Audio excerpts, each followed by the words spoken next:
Water heater. Ayaw uminit. Ano kaya ang naging problema? So guys, ito yung natin, home service natin, water heater. Ayaw daw uminit. Nakasaksak siya, dapat yan is may power. So una natin gagawin, tingnan muna natin kung may supply yung kuryente. Check natin yung AC volt.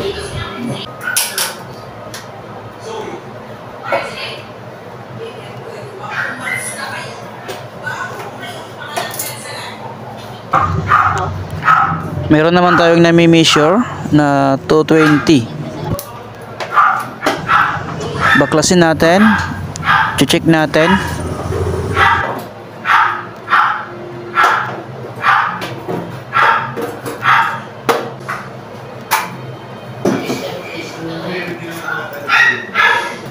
Ang baklas dito.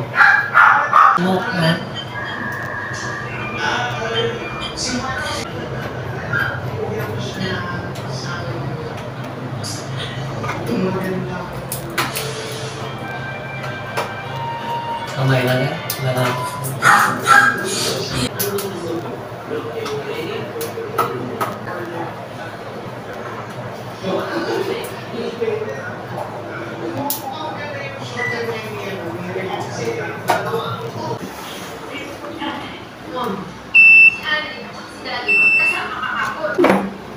Oo. Nagkulap ko mga size ko. Tapos, love niya ako.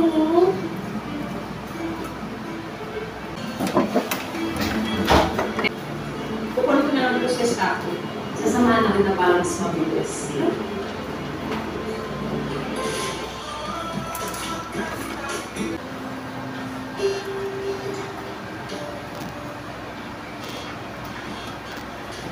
Lahat kami rito, iritabi sa kanya. Kasi grabe yung pananakit niya sa amin. At pag mga malapit ng trabaho na to, hindi naman namin pag-judge. Ayoko po manghuli, ma'am. Ayoko rin po masasabi.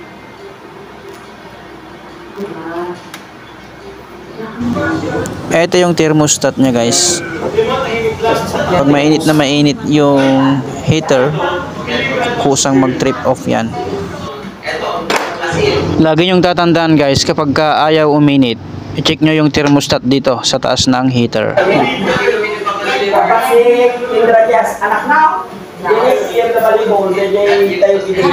Ito guys yung switch na nagtitrip off yung thermostat nya. Bakit pa mayaman niya kami para na hindi ba yun? May kapal. Apa ada aso?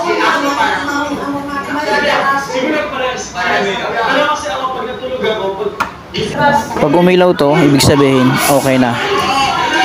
Saksak natin, plug in, tignan natin kung iinit yung heater. Dapat guys, pag ganito na testing, huwag mong tatagalan, saglit lang. Dapat itong switch nya is iilaw. Ayan o, umilaw na. Try ulit natin, check natin kung iinit, mga 3 seconds. Ganito lang yung pagtesting guys, basta wag mong tagalan. Ayan, mainit na, okay na to. Hindi po ino-off?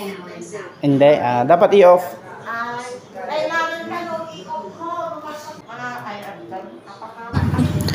Babalik na natin.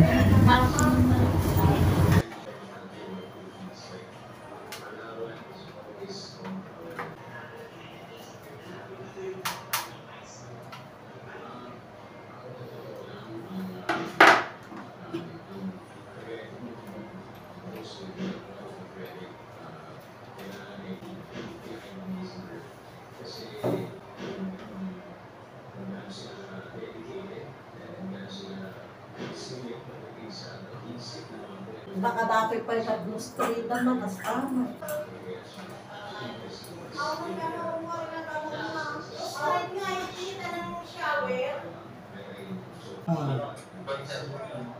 Hindi naka-close, walang tubig ko.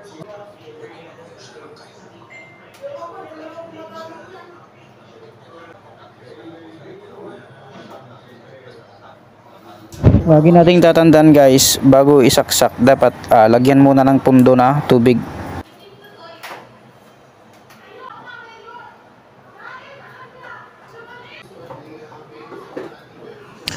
Switch on natin. Ayan, gumana na siya guys. Ngayon kapag nakuha na niya yung tamang init, kusang mag-off yan. Observe lang natin. Pag yan ay nag-automatic off, ibig sabihin okay na. Ayan, nag-automatic off. Ayos. So yun lang yung naging problema guys, yung thermostat.